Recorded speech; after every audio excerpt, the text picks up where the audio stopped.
quelle joie, ô Seigneur, que de te louer parmi les nations. Quelle joie, ô Seigneur, que de célébrer ton nom. Dieu nous a établi lumière pour les nations, pour que de par le monde nous fassions connaître son nom.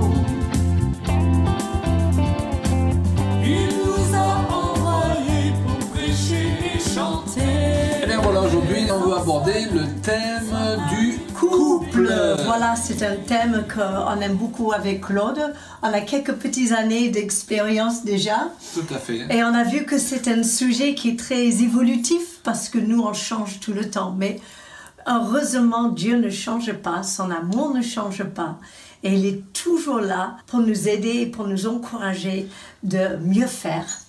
C'est un thème qu'on a vraiment à cœur, c'est pour ça qu'on fait entre autres des séminaires sur le sujet régulièrement. Absolument. On a même écrit tous les deux Eh oui. un livre qui s'appelle Couple en mission. On y reviendra à la fin de ce cours. Et ce thème, il est aussi cher au cœur de Dieu le Père. D'ailleurs, lorsque au commencement Dieu crée, qu'est-ce qu'il fait? Eh bien, il place un couple, Adam et Ève, dans le jardin d'Éden. Ah, un joli jardin, comme avec un arbre, comme Oui. celui qui est derrière nous. Avec l'arbre de vie, hein. Un arbre de Ils se vie. sont trompés d'arbre et les problèmes ont commencé. Et donc, à travers, c'est vrai, ces enseignements sur ce sujet, on va essayer de vous apprendre à ne pas vous tromper d'arbre, justement, et puis savoir ensemble vous nourrir à l'arbre de vie qu'est Jésus. Ça sonne bien tout Oui, ça. ça sonne bien. Alors, si Dieu a placé Adam et Ève dans le jardin d'Éden, il a placé un couple pour pouvoir eh bien, développer une vision qui était sur son cœur, on peut dire. Eh bien, c'était pas pour qu'Adam et Ève se fassent bronzer tout nus dans le jardin, qu'ils prennent le thé à 17h. Hein. Dieu avait un plan à long terme. Je crois que dans ce jardin, d'ailleurs, ils étaient en formation. Ils ont raté leur formation, mais ils étaient en formation parce que Dieu voulait leur apprendre à dominer. Oui, il voulait les apprendre à être des gardiens. Oui, plus précisément, pas dominer dans le mauvais sens du terme, mais pour être des gardiens. Des gardiens de toute la création et le gardien de l'un et l'autre. Oui. Et les gardiens de ceux qui viendraient après eux. Bien sûr. Et donc nous sommes appelés à marcher sur leurs traces. Nous sommes appelés à apprendre à dominer plutôt que d'être dominés dans ce monde. Dominer la maladie, dominer le manque, dominer sur tous les pièges que l'adversité place sur notre chemin et sur le chemin des couples, comme on peut le voir aujourd'hui, n'est-ce pas? Avec tous ces divorces qui interviennent à droite et à gauche, l'adversaire a un plan précis à détruire le couple parce qu'il sait qu'il a beaucoup à perdre lorsqu'il est confronté à un couple qui sert Dieu dans la complémentarité. On l'a vu dans le cours sur l'unité, il y a ce principe, c'est que si un en chasse 1000, deux n'en chassent pas 2000, j'ai l'habitude de dire comme le veut une certaine logique, mais deux en chassent 10 000 et qu'il y a donc multiplication ou démultiplication de l'onction lorsque deux êtres sont unis pour servir Dieu dans cette unité. Et ils deviennent parents la plupart du temps. Et c'est important qu'un couple, ils apprennent d'être déjà fonctionnels entre eux deux pour pouvoir être des bons papas et des bons mamans selon la volonté de Dieu, selon ce que le cœur de Dieu. Et Dieu, il est notre Père. Il y a aussi ce côté El Shaddai, notre mère. On a vu ça dans un autre cours. Mais il veut qu'on soit des parents qui soient attentifs. Et la meilleure chose, le meilleur cadeau qu'on peut faire pour nos enfants qui vont, et les générations qui vont nous suivre, c'est de leur donner une stabilité et de l'amour dans le foyer. Oui, et justement, je rebondis à partir de ce que tu dis. Dieu a placé Adam et Ève dans le jardin d'Éden aussi pour qu'ils remplissent la terre. Et donc nous sommes appelés, à, je le disais, à marcher sur leurs traces, donc pour dominer, pour être des gardiens, pour se bénir l'un et l'autre, n'est-ce pas? Pour s'aimer. Et pour aussi eh bien, engendrer des nouvelles créatures en Jésus-Christ par notre témoignage, pour être des pères et des mères spirituels. Et je sais qu'en ce qui me concerne, lorsque j'étais jeune, j'ai trouvé mes pères spirituels dans les livres, parce que dans le contexte dans lequel je me trouvais, je ne pouvais pas trouver de père spirituel. Mais il faut aujourd'hui, parce que c'est le plan de Dieu, que se lèvent des hommes et des femmes qui sont des pères et des mères spirituels. Et une réalité que je veux partager avec vous, mes amis, et qui est devenue une évidence pour moi à un moment donné, c'est qu'on ne peut pas être un bon père spirituel si on n'est pas d'abord un bon père tout court et un bon mari. On ne peut pas être une bonne mère spirituelle avec des entrailles de miséricorde pour des enfants spirituels si on n'est pas d'abord une femme conciliante, une femme agréable à vivre pour son mari. Parce que la Bible relie directement le fait de servir Dieu au fait d'avoir appris d'abord à le servir dans sa famille, n'est-ce pas?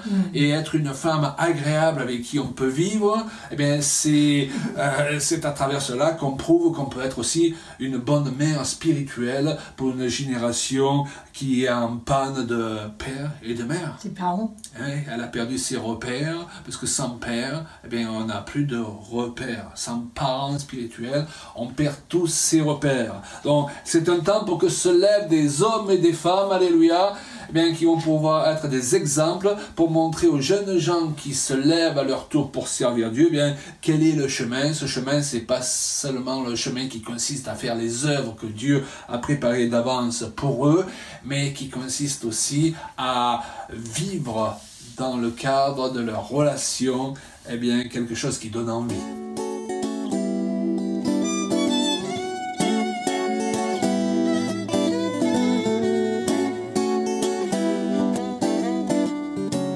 Maintenant, Claude, parlons de quelques principes qui peuvent nous aider à vraiment comprendre comment le couple peut rester fondé dans l'amour face à une société où tout part en vrille, en fait. Oui, face à un adversaire qui fait tout ce qu'il peut pour diviser, hein, oui. Comme on l'a dit tout à l'heure, pour briser les familles et les couples. Bien sûr.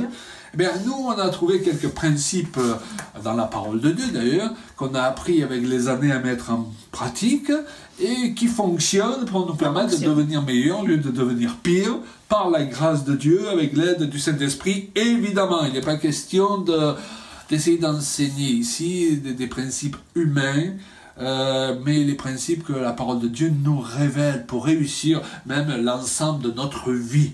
Un de ces principes, Julia, et ceux qui nous connaissent nous ont entendu régulièrement parler de cela, c'est d'apprendre à être d'accord, de ne pas être d'accord. Alors ça, c'est vraiment important.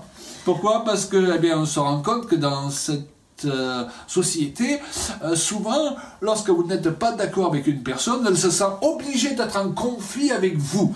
Et là, il y a toute notre insécurité qui ressort. Ah, ma femme n'est pas d'accord avec moi, mon mari n'est pas d'accord avec moi, je me sens rejeté. Or, on ne peut pas toujours être d'accord sur tout avec l'autre, et même c'est sain de ne pas être d'accord sur tout. Ça nous permet d'échanger des opinions et de trouver souvent le milieu de la route, un équilibre, et nous devons gérer notre insécurité qui nous rend souvent agressifs.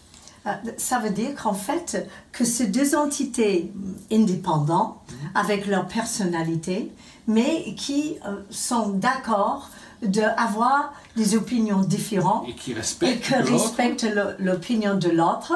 Ça ne veut pas dire que de voir tout pareil, en fait, c'est presque dangereux.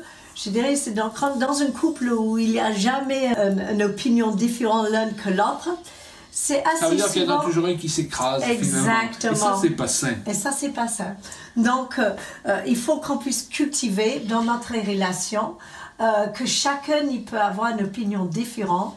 Et ça ne veut pas dire que ça change notre affection ou que l'autre ne se sent pas menacé parce que l'autre ne croit pas tout à fait comme nous. C'est ça, ne pas se sentir menacé parce que l'autre a une autre opinion que nous. Au contraire, c'est positif. Hein? Ça signifie qu'on respecte l'autre et qu'il a le droit de penser par lui-même. Elle a le droit de penser par elle-même.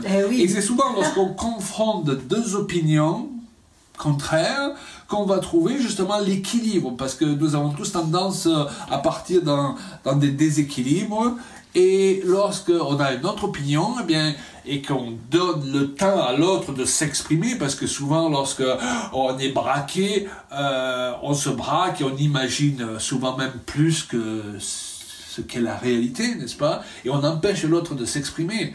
Mais quand on permet à l'autre de s'exprimer, eh bien, on a de sérieuses surprises régulièrement. Et ça nous arrive régulièrement, n'est-ce pas, chérie? Eh bien, d'un coup, on s'est dit, ah ben tiens, j'avais pas vu les choses sous cet angle-là. Finalement, c'est pas si stupide l'opinion que l'autre il a, n'est-ce pas? Et il y a même des moments où on se dit, ben finalement, j'avais pas compris les choses comme cela. Eh bien, c'est 50-50. Hein? Et il y a d'autres fois, on se dit, ben finalement, oui, j'avais vraiment pas compris ça, c'est 70 pour 30 et les 30 sont pour moi.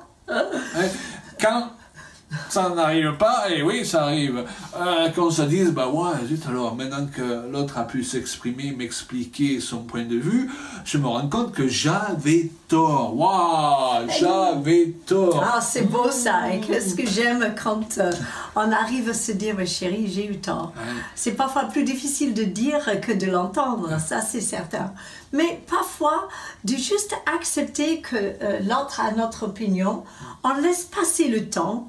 Et ce n'est pas de pouvoir prouver que nous, on a raison, que l'autre a tort, mais de se dire que parfois, eh bien, dans les deux possibilités, eh bien, c'est de façon différente de voir une situation, mais elles ne sont, elles sont pas mauvaises non plus.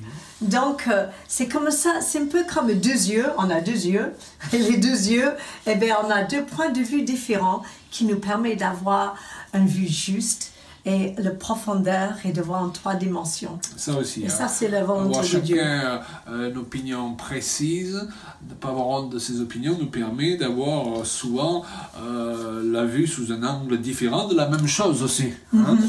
On se rend compte que les gens qui ne savent pas se remettre en question, ils sont vraiment difficiles à vivre. Chaque fois qu'on n'a pas su, que je n'ai pas su me remettre en question, eh bien, j'ai été difficile à vivre pour soi, n'est-ce pas? Et rien. Ça, c'est le lot de chaque couple. On apprend aussi à travers nos erreurs, à travers nos maladresses, notre orgueil, n'est-ce pas? Mais ce qui est important, c'est de savoir tirer enseignement. Je connais certaines personnes, mon Dieu, lorsque je les ai rencontrées, je me suis dit, waouh, comment ces gens vont pouvoir évoluer. Mais je me suis rendu compte que c'était des personnes qui se remettaient en question devant Dieu, qui avaient vraiment une conscience, lorsqu'elles avaient tort, eh bien, leur conscience ne les laissait pas tranquilles tant qu'elles n'avaient pas rectifié le tir auprès des gens qu'elles avaient offensés. Et avec les années, j'ai vu ces personnes évoluer à toute allure, là où d'autres qui semblaient bien mieux, je dirais au départ,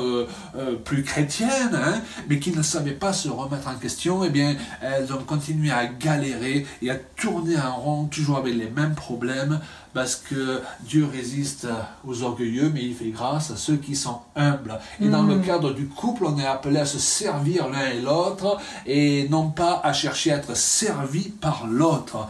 Et vous savez, c'est le même principe que dans une église. Lorsque vous venez dans une église et que vous venez pour être servi par les autres, eh bien, vous allez être bien déçus, n'est-ce pas? Et si vous venez pour servir, 80% des gens dans une église viennent pour servir au lieu de venir pour être servis. Vous réglez 80% des problèmes d'une église. Eh bien, il en est de même dans le couple.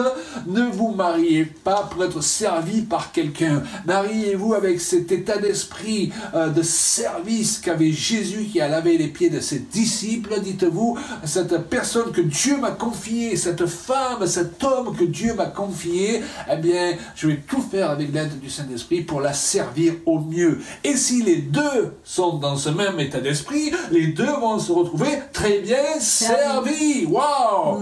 Nous avons tout à gagner à avoir une mentalité de serviteur plutôt que d'être des personnes qui cherchent toujours à être servies par les autres, parce qu'alors nous voudrons aussi tout le temps chercher à être servis par notre propre conjoint, et cette attitude détruit un couple.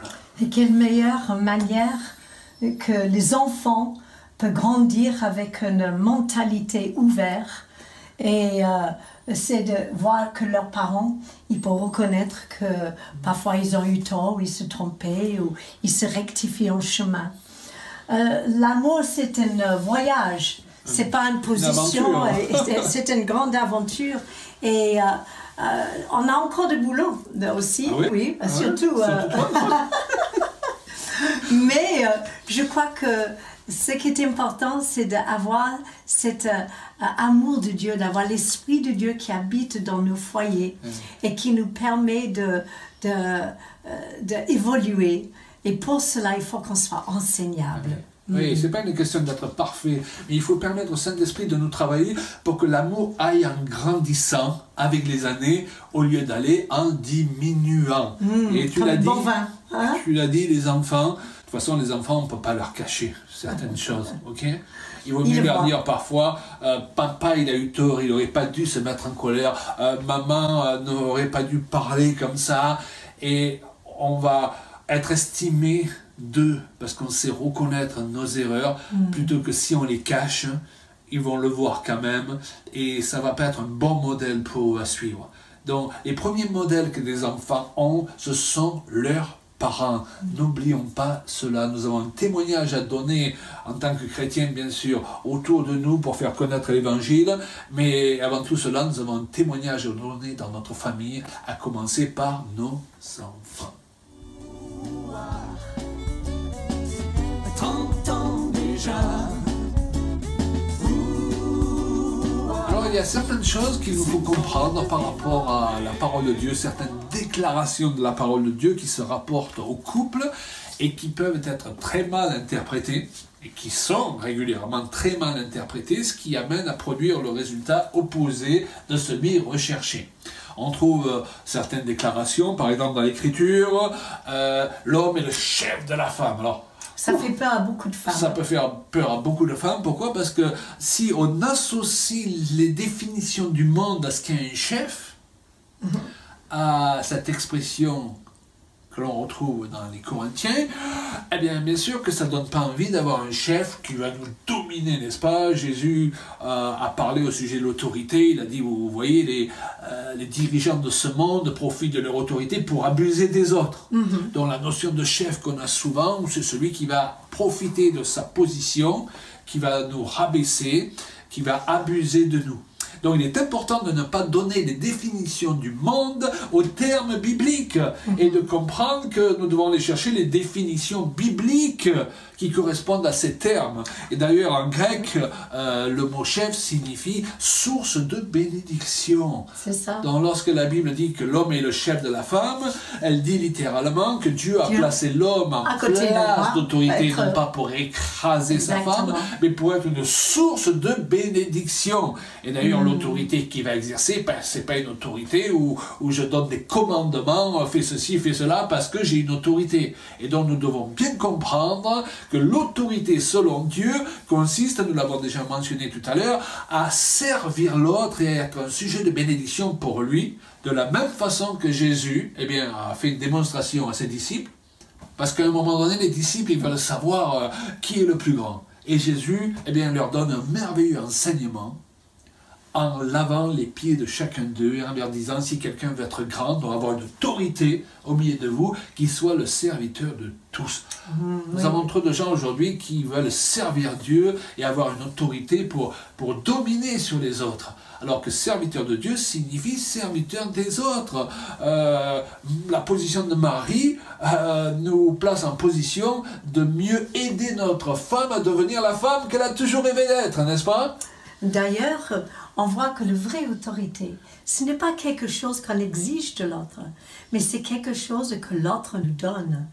Et dans un couple aussi, il y a des sphères d'autorité, il y a des domaines où je m'en sors peut-être mieux que mon mari. Ah oui? Et il y a des domaines où mon mari, il s'en sort mieux que moi. Tout à fait. Et l'avantage d'être différents tous les deux, c'est qu'on met nos atouts ensemble pour pouvoir être plus efficaces. Mais s'il y a une relation où il y a un qui va dominer l'autre et qui va exiger que l'autre soit soumis tout le temps, à un moment donné, ça va exploser.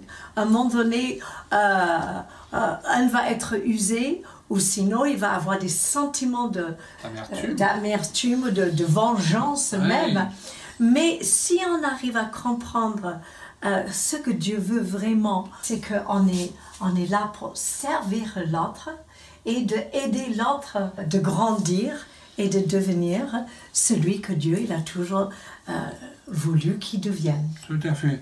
Et ce n'est pas parce que la Bible dit que l'homme a une autorité dans le cadre de son foyer que la femme perd toute autorité. Comme tu viens de le dire, en fait, chacun de nous a autorité dans le domaine où il est le meilleur. Exactement. C'est pour ça que dans certains couples, eh bien, ça va être l'homme qui gère les finances. Dans d'autres couples, ça va être la femme. Pourquoi? Parce que le fait de gérer les finances ne dépend pas du fait d'être un homme ou une femme, mais du fait d'être plus ou moins doué pour le faire. Et donc chacun a autorité dans le domaine où il est le plus doué. Et ça, il faut le comprendre. Et c'est comme ça qu'on soit en équipe. Oui, parce que sinon nous avons une définition archaïque de la relation entre l'homme et la femme. Et je dirais d'ailleurs que certains hommes, ils aiment bien ce passage qui dit « Femmes, soyez soumises à vos maris » parce qu'ils l'interprètent justement d'une manière à leur avantage, qui leur donne tous les droits sur leur conjoint. Et c'est pas du tout ce que veut dire l'Écriture. D'ailleurs, j'aime bien une traduction, hein, Julia, c'est la traduction d'ailleurs en anglais de The Passion Bible, qui traduit « Femmes, soyez soumises à vos maris » par « Femmes, soyez dévouées avec tendresse à l'égard de vos maris ». Et cette traduction a pour but justement de faire comprendre vraiment les nuances du grec qui peuvent nous échapper dans des traductions un peu trop littérales. Alors c'est un point important à soulever, n'est-ce pas? Et puis, toujours dans la même veine, vous savez, il y a cette expression aide. La Bible dit que Dieu donne à l'homme une aide semblable, d'ailleurs il précise, ça veut dire qu'elle n'est pas inférieure, et cette notion d'aide parfois elle est faussée là aussi dans notre esprit, parce qu'on imagine un peu que l'aide c'est la boniche, tu sais, voilà, c'est quelqu'un de secondaire, mais non. Je voudrais vous préciser, nous l'avons vu dans le cours sur le Saint-Esprit, hein, que le mot aide, c'est une des définitions de qui est le Saint-Esprit.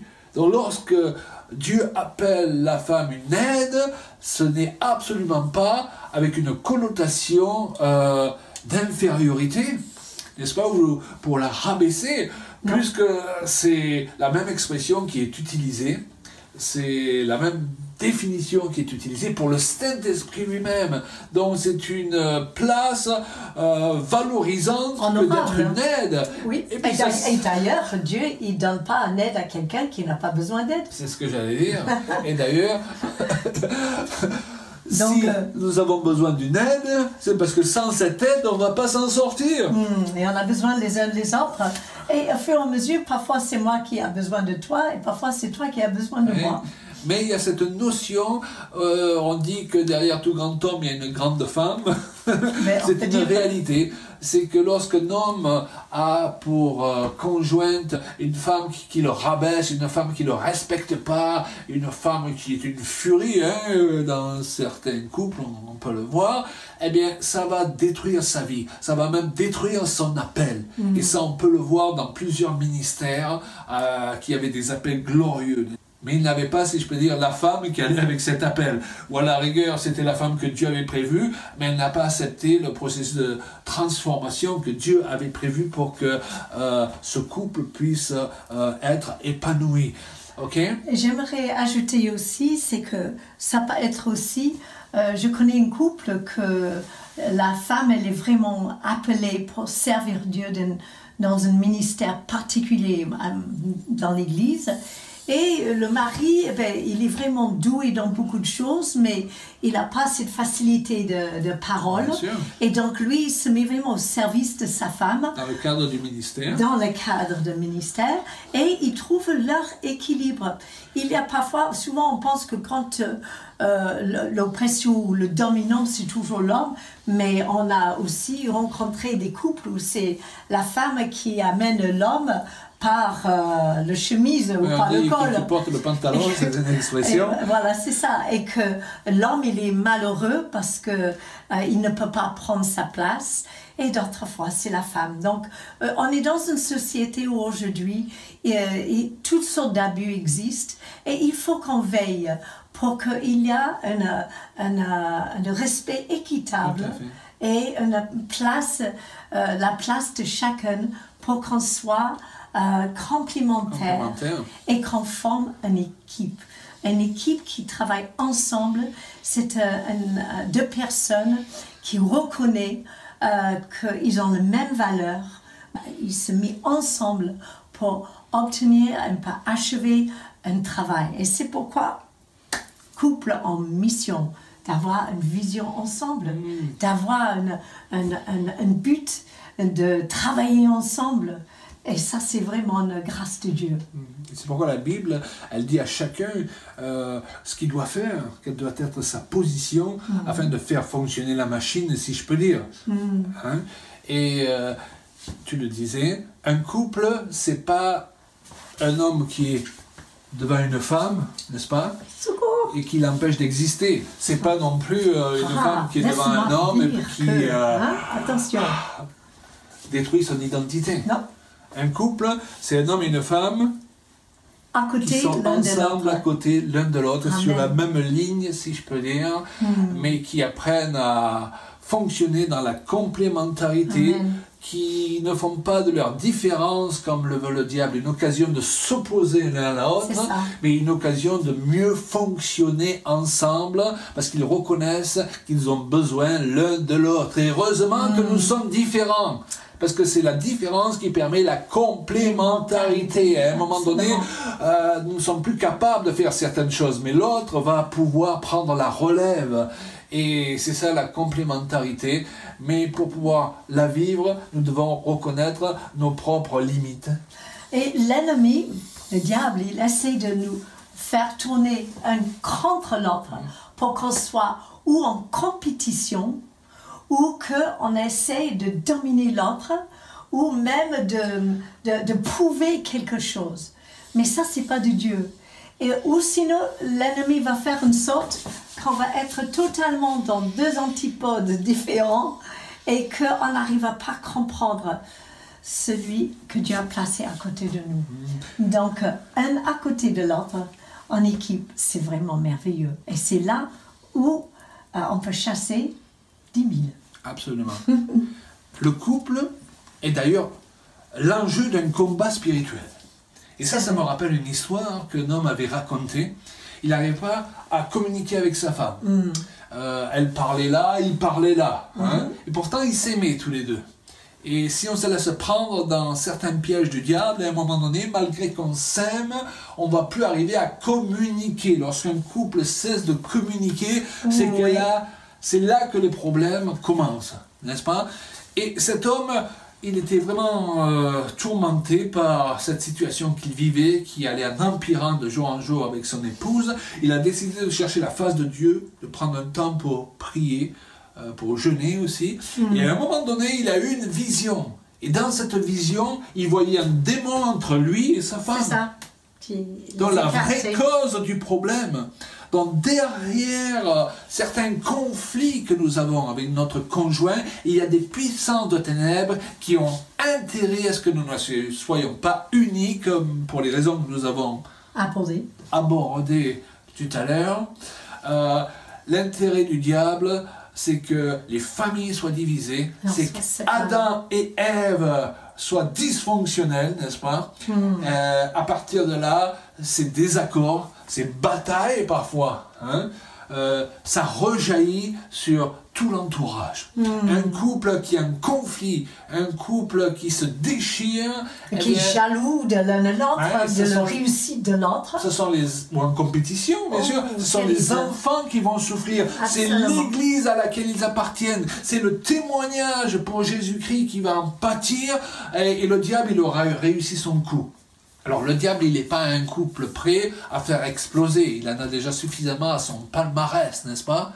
Mais ce qu'il veut, c'est que ces explosions produisent beaucoup d'effets collatéraux, que les enfants soient touchés, que l'Église, que la société soit touchée. Aujourd'hui, nous voyons à quel point, à cause des conflits de couple, les familles déchirées, la société perd tous ses repères. Si Dieu a placé Adam et Ève au départ dans le jardin pour dominer, pour être des gardiens, pour être un sujet de bénédiction pour ce monde, c'est parce que notre couple en Jésus-Christ aujourd'hui, eh bien, doit continuer dans cette vision. Amen. Et avec l'aide du Saint-Esprit, nous pouvons être un sujet de grande bénédiction à cause de notre unité pour un grand nombre.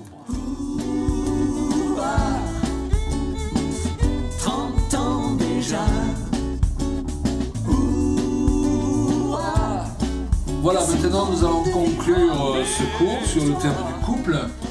Et oui, et on a trouvé qu'il y avait encore tellement de points qu'on aurait aimé aborder que je crois qu'on va faire un deuxième. Oui, je crois que ça s'y prête, hein, faire un deuxième cours sur le thème du couple. Mais en attendant, nous vous encourageons à vous fournir notre livre « Couple en mission » dans lequel vous trouverez toutes sortes de principes que nous n'avons pas eu le temps d'aborder ici. Nous y parlons aussi de sexualité, ce qui est un point non négligeable dans ce domaine. Et puis... Il y a quelques expériences qu'on a vécues dans notre vie de couple et on a essayé d'aborder ça. Oui, et on raconte quelques histoires avec humour. Et nous souhaitons vraiment que le contenu de ce cours vous soit bénédiction à vous et à toute votre famille. À bientôt. À très bientôt. Quelle aventure, toi et moi.